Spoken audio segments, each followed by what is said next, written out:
Hello everyone. तर आज मी एक फेस मास्क सांगणार आहे तुम्हाला, जे की मी 1 महिन्यापासून यूज करत आहे. मला ना पिंपल्स झाले होते खूप. तर ते ही जी रेमेडी आहे, ही DIY रेमेडी, ज्याला फेस मास्कचे खर्च आहे, त्याच्याने हे सगळं क्युअर झालं आहे. सगळे म्हणतात की महाग प्रोडक्ट यूज केले होतात, असं काहीच नाही आहे.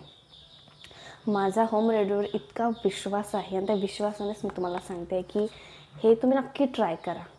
एकदा फक्त ट्राय करून बघा, कारण मी स्वतः ते यूज केलं आहे आणि रिझल्ट खूप मी तुम्हाला फोटो पण माझ्या इकडे लावून देईल की मला किती पिंपल्स झाले होते, त्याचे डाग किती झाले होते आणि इथे ब्लॅक जे होतं आपल्याला माउथ अराउंडवाला सगळं याच्याने गेलं आहे. मी तुम्हाला सांगते, तुम्ही फक्त आलू घ्यायचं, त्याचं हे असं छिलटं काढून पूर्णपणे,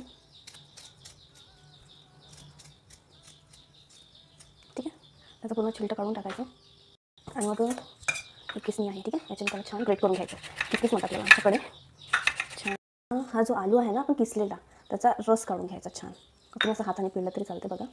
छान असा रस येईल, काही जास्त करायची गरज नाही. मग हा जो फेस मास्क आपण घरी बनवलेला आहे तो याच्यामध्ये टाकायचा. तुमच्यानुसार घेऊ शकता, तुम्हाला किती तुमच्या फेसनुसार. आणि मग याला छान मिक्स करून घ्यायचं. काहीच दुसरं टाकायचं नाही, एवढंच, ठीक आहे. तुम्ही यात थोडंसं पाणी ॲड करून पण थोडंसं याची कन्सिस्टन्सी जी आहे थोडीशी पातळ वगैरे नाही का, ते करू शकता तुम्ही. ते करून घ्यायचं छान, ठीक आहे. असा आपला तो पेस्ट तयार होईल. तुम्ही हे जे आपण बनवलेलं आहे ते छान असं लावू शकता. लावताना छान असं लावायचं, म्हणजे एकदा असं स्किनला छान रफ केल्यासारखं थोडंसं छान लावायचं असं.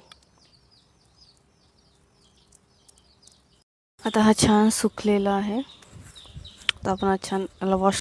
बघा, जे होम रेमेडीज असतात ते तुम्हाला एका दिवसातच काही रिझल्ट देणार नाही. आपण जे ऑनलाईन प्रोडक्ट पण मागवतो ते पण तुम्हाला एका दिवसात काही रिझल्ट देत नाही. म्हणून पेशन्स ठेवा आणि ही रेमेडी करून बघा. ॲक्च्युअलमध्ये वर्क करते. मी स्वतः त्याचा रिझल्ट बघत आहे आणि बघितला आहे.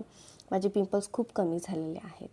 आणि जर तुम्हाला पण पैसे खर्च न करता घरगुती उपाय म्हणजेच होम रेमेडीमधून तुम्हाला तुमचा फेस क्लीन करायचा असेल, ग्लो आणायचा असेल, तुम्ही माझ्या चॅनलला नक्की फॉलो करा. Thank you for watching.